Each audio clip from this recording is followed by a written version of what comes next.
Is there an afterlife? Life after this life ends? There probably isn't a human being who hasn't asked this question at one time or another. And here's the answer. If there is a God, there is an afterlife. It's that simple. And here's why. First, this life is filled with an immeasurable amount of injustice and suffering. The only way there can be some ultimate justice for victims of evil is if there is an afterlife.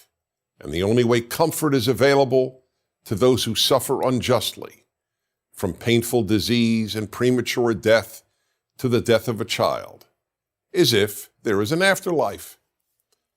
But such an afterlife exists only if there is a good and just God.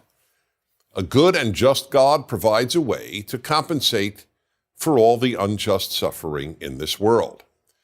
Second, since God is not physical, the physical world is not the only reality.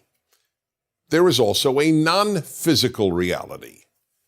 And we humans have a part of us which, being non-physical, survives the death of our body. We call it the soul. But if there is no God, this physical life is all there is. So, no God, no soul, no afterlife. Now, of course, those who doubt God's existence have every reason to doubt an afterlife. But if you believe in a good God, then you have to believe there's an afterlife.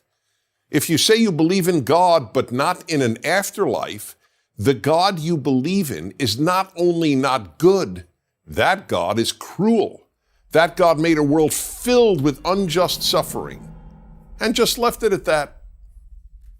Now, some people who don't believe in an afterlife offer their own version of immortality. I once attended a funeral where the man officiating said, "While there is no afterlife, we do live on through our good works and in the memories of loved ones."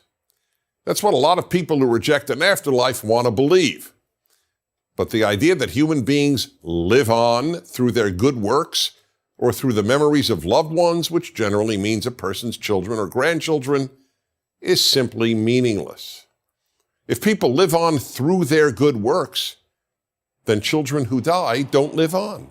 The number of good works most children are even capable of is minuscule. As for babies who die, well, babies can't engage in good works at all, so I guess they just don't live on.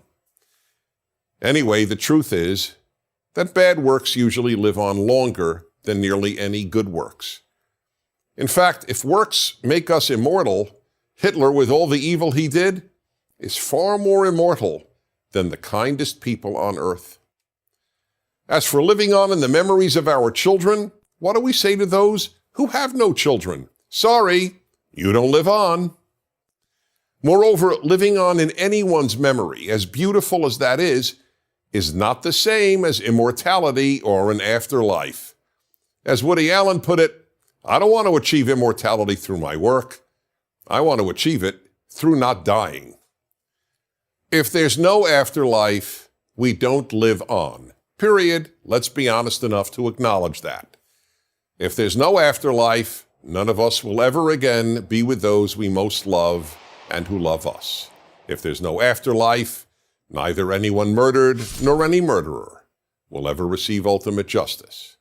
If there's no afterlife, this life, for the vast majority of people who ever lived and for those alive now, is a meaningless crapshoot. Finally, people always ask me, so what happens in the afterlife? To which I can only respond, I don't know, but I do know this. My belief in God and the afterlife keeps me sane. The thought that this life is all there is means that torturers get away with the horrors they have engaged in.